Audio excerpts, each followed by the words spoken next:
पुढची मोठी बातमी बघूया। शिवसेना पक्ष आणि चिन्हाच्या प्रकरणी अगदी थोड्याच वेळामध्ये सुप्रीम कोर्टामध्ये सुनावणीला सुरुवात होणार आहे। सुप्रीम कोर्टाचे न्यायमूर्ती सूर्यकांत आणि न्यायमूर्ती जयमाला बागची यांच्या खंडपीठासमोर ही सुनावणी होईल। आगामी स्थानिक स्वराज्य संस्थांच्या निवडणुकीमध्ये शिंदेंच्या शिवसेनेला पक्ष आणि चिन्हाचं नाव वापरण्यापासून रोखा। पक्ष आणि चिन्हावरती निर्णय होईपर्यंत धनुष्यबाण हे चिन्ह सर्वोच्च न्यायालयाच्या निकालास अधीन राहून एकनाथ शिंदेंकडे आहे असं जाहिरातीमध्ये द्यावं अशी मागणी ठाकरेंच्या शिवसेनेनं केलेली आहे।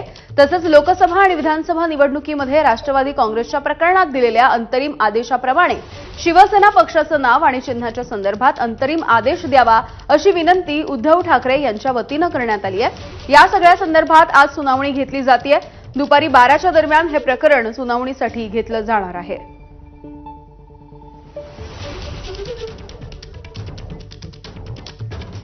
शिवसेना पक्ष आणि चिन्हाच्या प्रकरणी आज होणाऱ्या सुनावणीविषयी सुप्रीम कोर्टाचे वकील अॅडव्होकेट सिद्धार्थ शिंदे यांनी सुद्धा प्रतिक्रिया दिली आहे। आपण पाहूयात।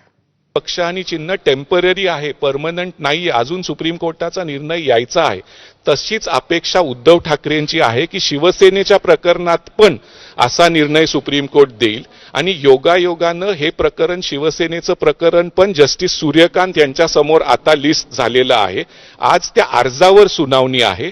आज काय होऊ शकतं?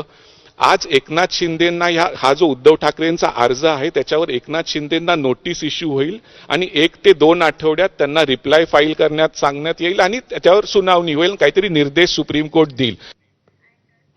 तर न्याय होईल आणि सत्याचा विजय होईल अशी आम्ही अपेक्षा करतोय अशी प्रतिक्रिया ठाकरेंच्या शिवसेनेचे खासदार संजय राऊतांनी दिली आहे।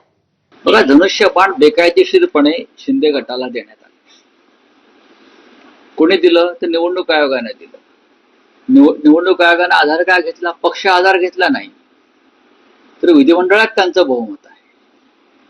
विधिमंडळातले त्यातले काही आमदार पराभूत झाले, लोकसभेतले त्यांचे खासदार पराभूत झाले।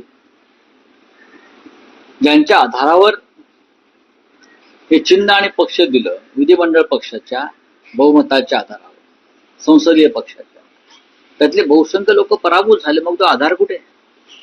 त्याच्यामुळे नव्यानं सुनावणी होऊन जी मागणी पक्षाने केलेली आहे की हे चिन्ह गोठवायलाच पाहिजे, धनुष्यबाणावर त्यांचा काही अधिकार नाही।